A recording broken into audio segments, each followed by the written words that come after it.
some of the greatest men that I've ever been around. That really taught me how to be a father. That taught me how to be a husband. That taught me how to be accountable to other men. Played in the National Football League and coached in the National Football League. And they mean so much to me. And so, anyhow, this league is littered with wonderful, wonderful men. And I throw out the Charles Manns and the Art Monks and the Darryl Greens and the Tim Johnsons and Mark Addicks and Gary Zimmerman and Jeff Bostic and Jimmy Lachey, and it goes on and on and on. Men that are really good men. Joe Gibbs, one of the most regal, wonderful people I have ever been around in my entire life.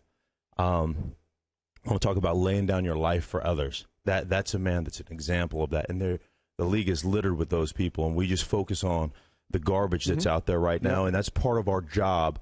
But I just want to make sure that that just reminded me of all the good people. The sport is made up of great people. I mean, there are great people in pro football, in the National Football League, whether it's in front offices and down in the coaching room and on the playing field. And if I'm almost any of them, I'm disgusted by what's happened the last 2 weeks, because CNN and TMZ and all the other channels that aren't talking about football 24/7, all the people who watch those channels, all they know about now is Ray Rice. So they go, oh, you're a football player. Oh, well, he must be kind of like Ray Rice. That's the impression they're going to get. If you listen to us every day, well, then you know this. You're going to hear Devin Still and Sean Payton one day. You're going to hear all these good stories.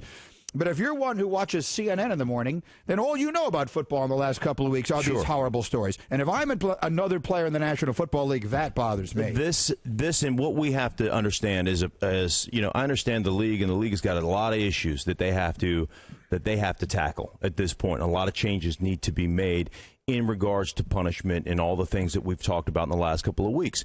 But as a former player and as a player in the National Football League, and I always tell guys this, it's your league. It's your league. Take control of it. Players Association, take control of it. It is our league. Nobody comes to watch Jerry Jones stand around his butt off Sundays. Nobody comes to watch that. Nobody comes to watch a coach his butt off on the sideline. They come to watch the players go out there and play football. It's our league. It doesn't exist without us as players. And as players, it's our responsibility to hold each other accountable and to quit being morons. And if we don't do it in our locker rooms, if we don't have the leadership in our locker rooms, we're going to continue to have it's a privilege to play in the National Football League, Mike. That was always preached to me. It's a privilege. And for all those standing on the due process, the players hiding behind due process, the league hiding behind due process, every contract signed. When you get your NFL contract and you put your name to it, there's a player code of conduct policy in that NFL contract that says you're going to act like a professional. Just because you play a pro sport doesn't make you a professional. You sign that piece of paper. You willingly sign it. And therefore, that alleviates the due process in the court of law. We can sit you, and we can let the due process take its course, but you don't have to play, and it's the right decision when we're talking about domestic violence and other issues.